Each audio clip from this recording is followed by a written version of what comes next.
Información, Prensa y Cultura, excelentísimo señor embajador de Gabón aquí presente, distinguidos directores generales y representantes de los miembros del gobierno aquí presentes, apasionados de la COM, señoras y señores.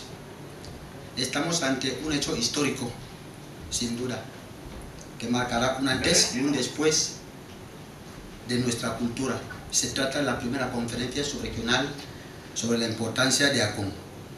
Este encuentro, por su naturaleza y alcance, subraya la profunda importancia que la ACOM posee para nuestra identidad cultural, para la cohesión de nuestra sociedad, para el desarrollo de nuestro país y para la integración de nuestra subregión.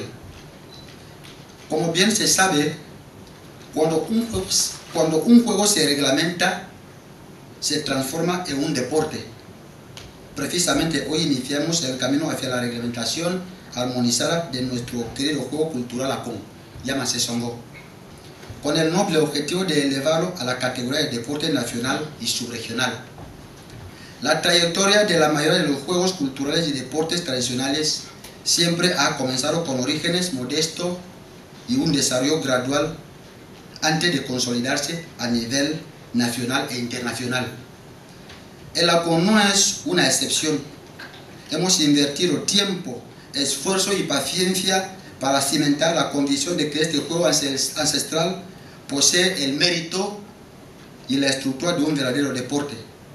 Los indicadores son claros, el mensaje está calando y el entusiasmo por el ACOM no deja de crecer. En este contexto, la Asociación Ecuatoriana de ACOM se erige como la entidad pionera en Guinea Ecuatorial, dedicada incansablemente a la promoción del ACOM como deporte nacional.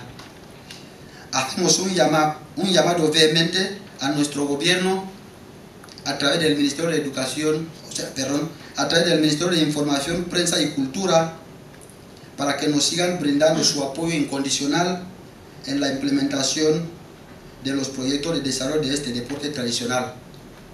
Su acompañamiento es crucial para llevar el ACOM a la prominencia que merece.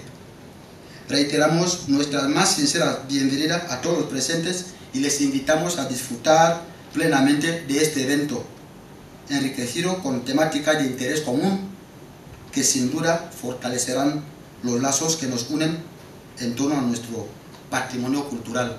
Muchísimas gracias.